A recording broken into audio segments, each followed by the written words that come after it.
business. Let's give a big welcome to Ms. Jeanne DeFrancisco. What I'm going to talk with you about is really about understanding what we do in education in a very different way. And we're going to start with talking a little bit about what it means to be human capital and what it really means to be an asset. And I think very many times when we're talking about human capital in an organization, and most of my work is with companies, and most of the time we think about it like a job. And there's been a lot of discussion in in the last few years about the issue of jobs, what's happening to them, what's the future of them. So I thought I'd talk to you a little bit about human capital and really a very different way to think about it than you may have historically. So if you think about really what makes a capability, whether it's for a company or a city, it really takes three kinds of assets working together. And as you can see, human capital, physical capital, and technology all have to be combined to create a capability like public safety or law enforcement. And the reason it's so important to understand human capital in that context is it's because these assets, in fact, are working together that they are able to actually create a result for a city or for a company. So even though it does take all of those assets to make a capability, by far and away the most important asset is human capital. And people really change very much what is actually can happen in a company. And it is generally the asset that is the least understood for managers in companies. They can tell you every bolt down to the very last one, I assure you, in an automotive plant. But they oftentimes can't tell you a lot about the skills and the talent and the capabilities of the people in that plant. And it's a very common problem. So what we spend a lot of time thinking about is really how to understand human productivity and human performance. And really productivity is the idea of the relationship between what you put into something and what you get out of it. So I thought I'd give you a little background on productivity.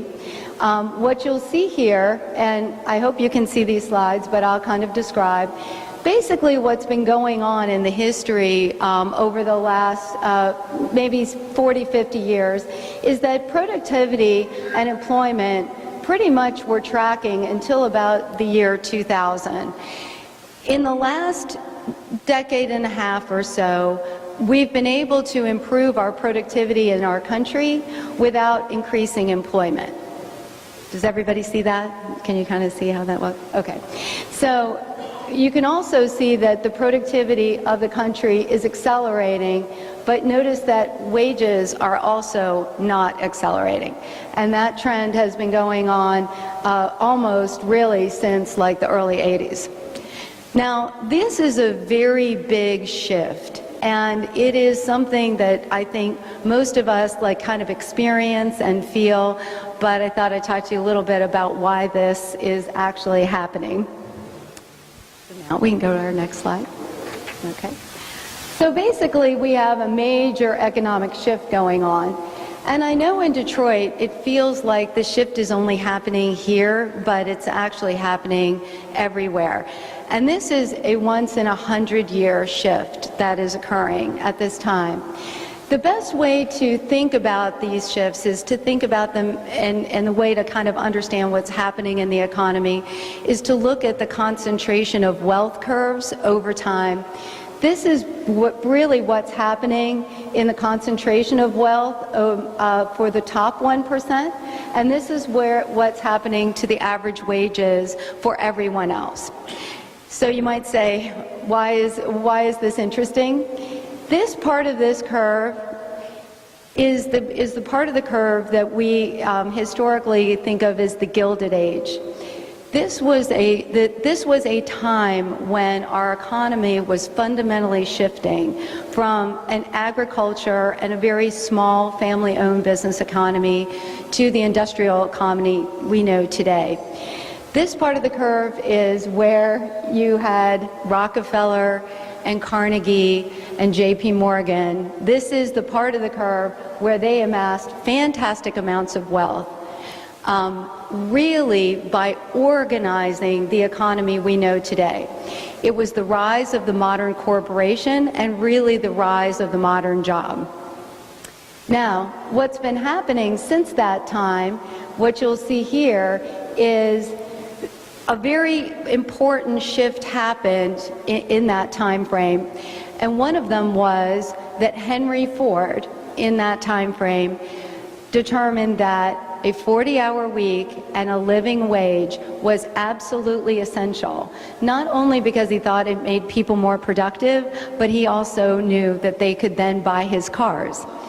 The modern consumer economy and the living wage very much can be attributed to people like Henry Ford.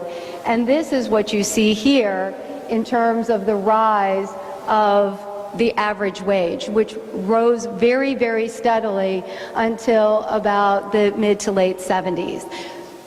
So what we are seeing now is a very, very different phenomenon that is occurring, because this process stopped and the concentration of wealth has now continued on.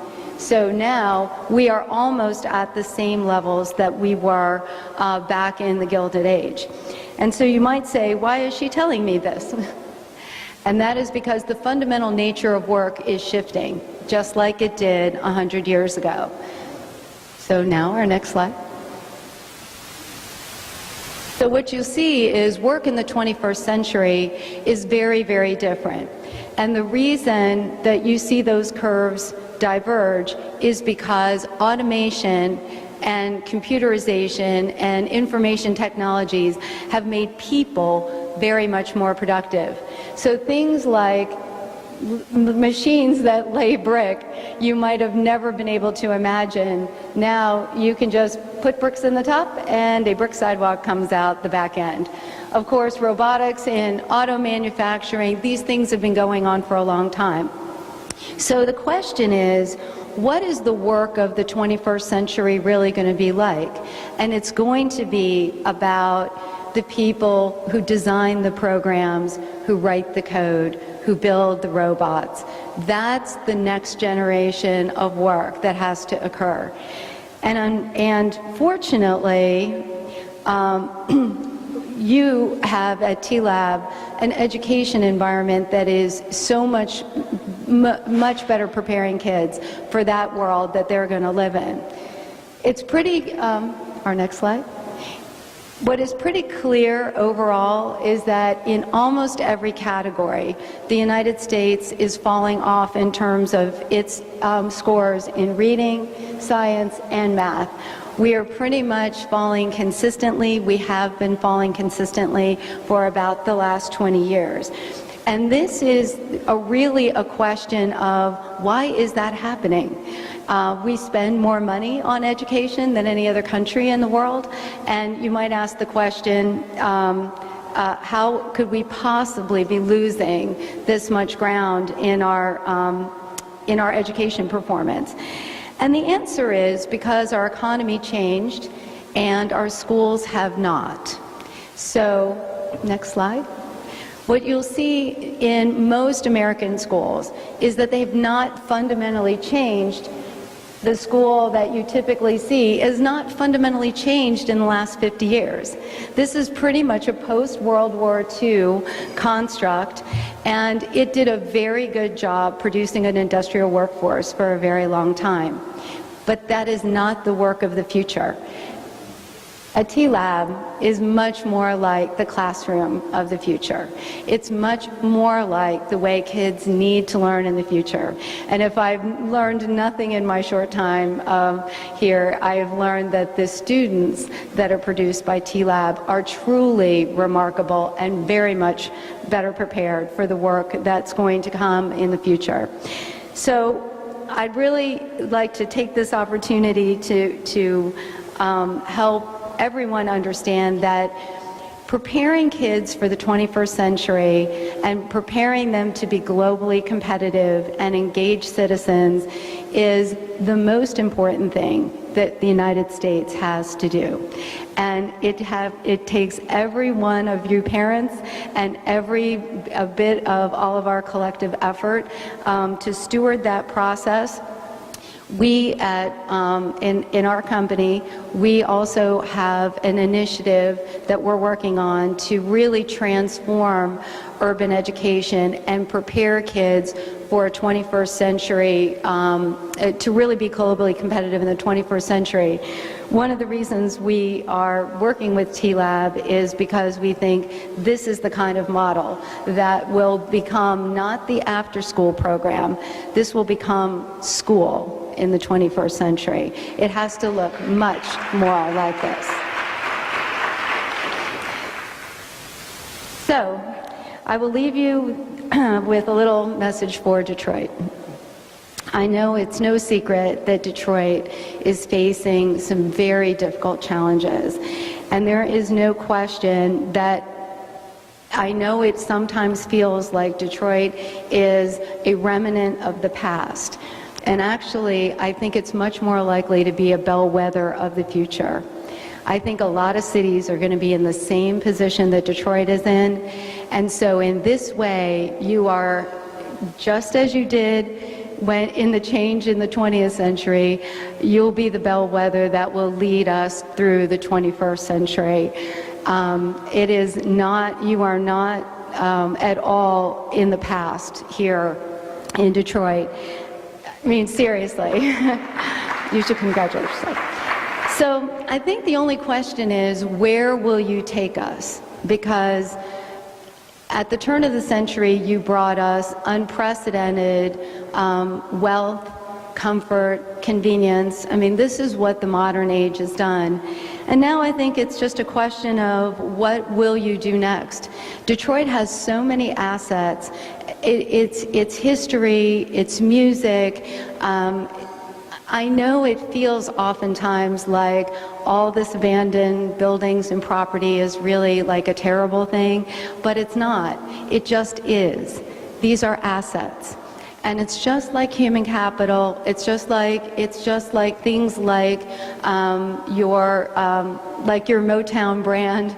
You have to learn how to leverage those into the 21st century. And the real question is, will you do that? Will you really understand that of all the assets you have, the people of Detroit are your most important assets? Making investments in them, understanding the value in them, that is what will really help you to not only lead Detroit into the 21st century, but I have a feeling you'll be leading the rest of us as well. Thank you very much.